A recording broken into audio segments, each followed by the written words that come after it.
नमस्ते, money capital channel में आप सबका स्वागत है। तो आज हम इस वीडियो में West Coast Paper Mills Limited इस कंपनी का जो फाइनेंशियल रिजल्ट इस क्वार्टर फर्स्ट का अनाउंसमेंट हुआ है उसके बारे में हम इस वीडियो में फुल डिटेल्स देखने वाले हैं। तो इस क्वार्टर रिजल्ट के जो सभी नंबर्स है वो हमें लैक्स में देखने को मिले, तो उसको हम करोड़ में कन्वर्ट करके देखेंगे ताकि हमें क्वार्टर रिजल्ट समझने में एकदम आसानी हो।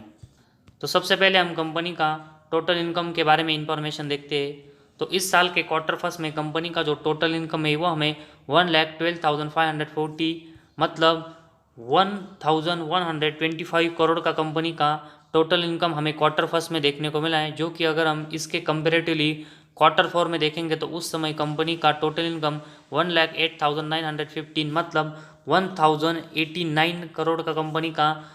टोटल इनकम देखने को मिला था, जो कि अभी हमें इस साल के क्वार्टर फर्स्ट में ये बढ़कर 1,125 करोड़ तक जाते हुए देखने को मिला है। तो क्वार्टरली बेसिस अगर हम देखेंगे तो एक अच्छी ग्रोथ कंपनी अपने टोटल इनकम में करते हुए देखने को मिली है, जो कि एक बहुत ही पॉजिटिव पॉइंट है। इसके बाद ईयर और एयरवेज में कंपनी का जो टोटल इनकम है उसका किस तरह का परफॉर्मेंस रहा है, उसके लिए हम पिछले साल के क्वार्टर फर्स्ट में देखेंगे तो उस समय कंपनी का टोटल इनकम 55,170 लाख मतलब 551 करोड़ का कंपनी का टोटल इनकम हमें पिछले साल के क्वार्टर फर्स्ट में देखने को मिला था, जो कि अभी हमें बढ़कर 1,125 करोड़ तक जाते हुए देखने को मिला है। तो 551 करोड़ से कंपनी का जो टोटल इनकम है वो हमें इस साल के क्वार्टर फर्स्ट में डबल बढ़ते हुए देखने को मिला है, जिसकी वजह से कंपनी का परफॉर्मेंस हमें एयर और एयरवेज में किस तरह के यहाँ पर ग्रोथ करते हुए देखने को मिला है ये हमें पता चलता है। तो कंपनी का जो टोटल इनकम है उसमें हमें क्वार्टरली और ईयरली बेसिस अगर हम दोनों बेसिस पर देखेंगे तो बहुत ही अच्छी ग्रोथ कंपनी ने की है, और इसी वजह से हम कह सकते हैं कि कंपनी का जो नेट प्रॉफिट और ईपीएस है उसमें भी हमें क्वार्टरली और ईयरली बेसिस दोनों में अच्छी ग्रोथ इस साल के क्वार्टर फर्स्ट में कंपनी करते हुए देखने को मिल सकती है। तो कंपनी का जो टोटल इनकम है उसमें से हम कंपनी के रिलेटेड जो भी एक्सपेंस है और साथ ही में कंपनी के जो भी टैक्सेस है उनको सब यहाँ पर कट करके देखेंगे तो कंपनी का हमें उसके बाद हमें कंपनी का नेट प्रॉफिट यहाँ पर देखने को मिलता है। और कंपनी का ये नेट प्रॉफिट अगर हम क्वार्टर फर्स्ट में देखेंगे तो ये हमें 20,895 लाख मतलब 208 करोड़ का कंपनी का नेट प्रॉफिट हमें क्वार्टर फर्स्ट में देखने को मिला है, जो कि अगर हम इसका कंपैरिजन क्वार्टर फोर के नेट प्रॉफिट से करके देखेंगे तो उस समय कंपनी का नेट प्रॉफिट हमें 14,051 लाख मतलब 140 करोड़ का कंपनी का नेट प्रॉफिट देखने को मिला था, जो कि अभी हमें लगभग 60 करोड़ से बढ़कर इस क्वार्टर फर्स्ट में 208 करोड़ तक जाते हुए देखने को मिला है। तो क्वार्टरली बेसिस अगर हम देखेंगे तो बहुत ही अच्छी ग्रोथ कंपनी ने अपने नेट प्रॉफिट में की है, जो कि बहुत ही पॉजिटिव पॉइंट कंपनी के लिए देखने को मिला है। वही अगर हम ईयर और बेस में कंपनी का जो नेट प्रॉफिट है वो किस तरह का रहा है उसके लिए पिछले साल के क्वार्टर फर्स्ट में देखेंगे तो उस समय कंपनी का नेट प्रॉफिट 3,920 लाख मतलब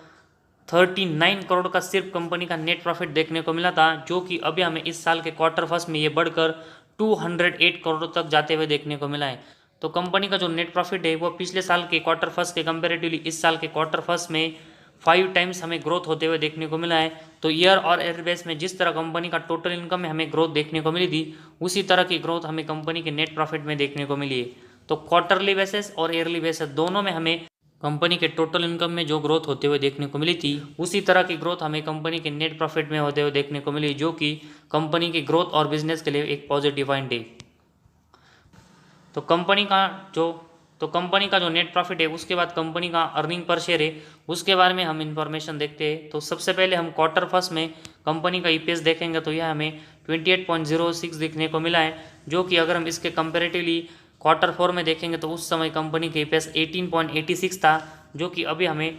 बढ़कर 28 तक जाते हुए देखने को मिला है। तो क्वार्टरली बेसिस कंपनी का जो ईपीएस है उसमें कंपनी ने अच्छी ग्रोथ की है। वही अगर हम पिछले साल के क्वार्टर फर्स्ट में देखेंगे तो उस समय कंपनी का जो ईपीएस है वो 4.84 था, जो कि अभी हमें ये बढ़कर 28.6 इस क्वार्टर फर्स्ट में होते हुए देखने को मिला है। तो कंपनी का जो ईपीएस है उसमें हमें पिछले साल के क्वार्टर फर्स्ट के कंपेरेटिव इस साल के क्वार्टर फर्स्ट में ईयर और एयरबेस में 5 टाइम्स की ग्रोथ देखने को मिली, जिस तरह कंपनी के नेट प्रॉफिट में हमें देखने को मिली थी। तो कंपनी का जो ईपीएस है उसमें भी कंपनी हमें क्वार्टरली और ईयरली बेसिस दोनों में यहाँ पर अच्छी ग्रोथ करते हुए देखने को मिली है। तो वेस्ट कोस्ट पेपर इस कंपनी का जो क्वार्टर फर्स्ट का रिजल्ट अभी हमें देखने को मिला है, इसमें कंपनी का टोटल इनकम, कंपनी का नेट प्रॉफिट और ईपीएस, तो इन तीनों में सेगमेंट में कंपनी ने क्वार्टरली और ईयरली बेसिस बहुत ही अच्छी ग्रोथ की है, जो कि कंपनी के आने वाले परफॉर्मेंस के लिए एक पॉजिटिव पॉइंट है। और जिस तरह की ग्रोथ हमें सभी सेगमेंट में कंपनी के क्वार्टर फर्स्ट में देखने को मिली है, इसी वजह से आने वाले दिनों में ये कंपनी हमें एक अच्छे रिटर्न शॉर्ट टर्म में देते हुए देखने को मिल सकती है। और मंडे के दिन अगर हम देखेंगे तो मंडे को हमें इस कंपनी के जो शेयर है उसमें एक अच्छी तेज़ी देखने को मिल सकती है। तो इसी वजह से मंडे को हमें इस कंपनी के ऊपर अच्छा फोकस देना पड़ेगा कि कंपनी का शेयर में किस तरह का मूवमेंट हमें देखने को मिलता है। तो इस क्वार्टर फर्स्ट में कंपनी का जो रिजल्ट में हमें अच्छी ग्रोथ देखने को मिली है, इसकी वजह से हम इस कंपनी में जो अपनी इन्वेस्टमेंट है उसको और बढ़ा सकते हैं। तो आज हमारे इस वीडियो में बस इतना ही। अगर आपको हमारा वीडियो पसंद आया तो इस चैनल को ज़रूर सब्सक्राइब कीजिए।